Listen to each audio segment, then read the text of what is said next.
Hi, my name is Amy Weber, and I am the co founder of Speak, Learn, and Play in Brooklyn, New York. I am a child therapist and parent coach, and most importantly, I am so happy to be here with you today. This month at Speak, Learn, and Play, we are talking all about friendships and feelings. And today I want to talk specifically about what our role is as the adult, as the parent, as the caregiver to model empathy, repair, and resilience. I am so glad you are here today. This is something powerful and honestly, maybe a little comforting. Kids learn friendship by watching ours, not from lectures, not from worksheets, not from a perfect social script pasted on the fridge. They learn from the micro moments of us, the real, messy human connections we model every day. Every repair, every reconnection, every oops, my bad teaches them how to love and how to be loved.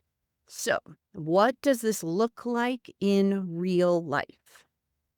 Here is something we often forget. Your child doesn't need perfect parents. They need human ones. When you show emotional honesty, you are handing your child a map for understanding their inner world. Emotional honesty teaches kids that feelings aren't dangerous. We want to try simple, grounded statements like, I'm feeling overwhelmed, so I'm going to go take a minute to breathe. Or, I'm feeling really disappointed right now, but I can handle it. Or, I feel worried and I'm going to check in with myself. This isn't oversharing. It's not blaming somebody else for how you are feeling. It's modeling regulation, boundaries, and emotional literacy.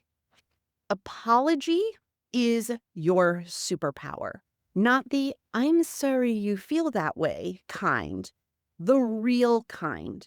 Your child learns that repair is normal when they hear, I'm sorry I snapped earlier. I was frustrated, but that wasn't fair to you.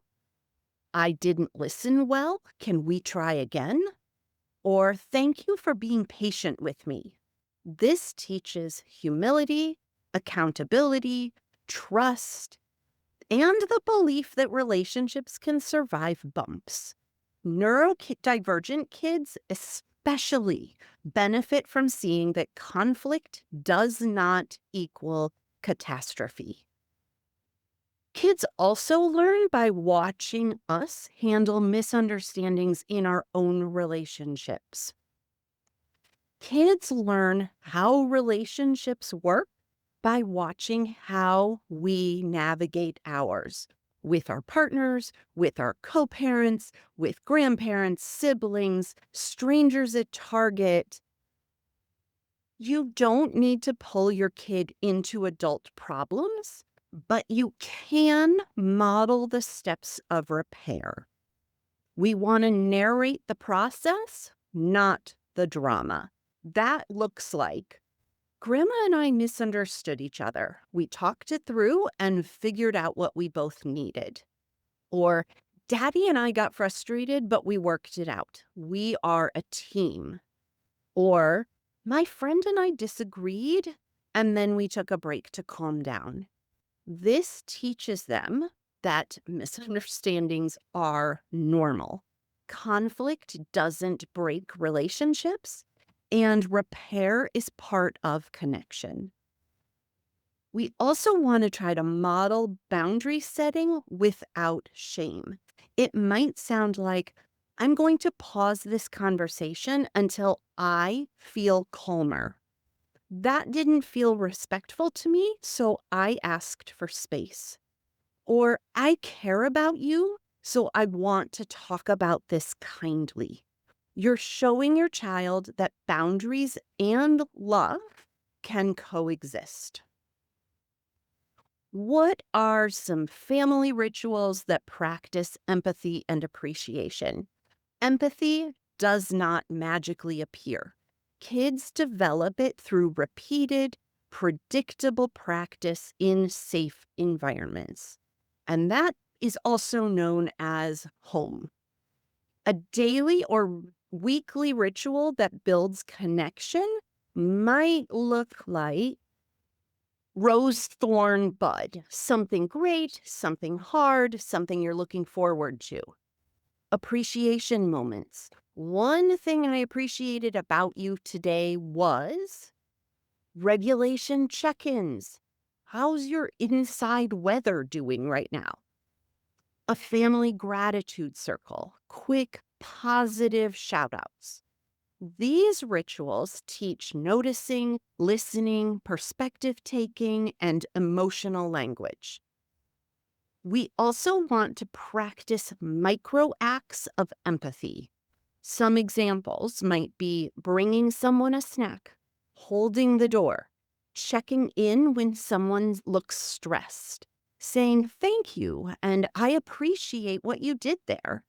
Let your kids see you give and receive kindness.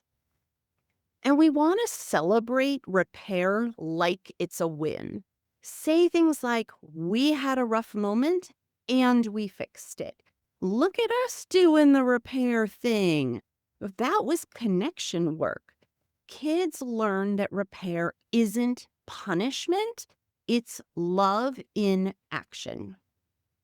We want to be aiming to build a home culture of emotional safety and belonging. And how do we do that?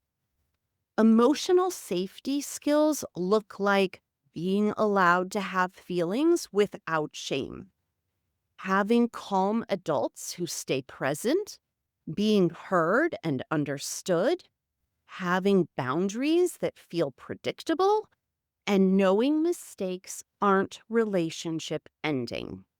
Belonging means you matter exactly as you are.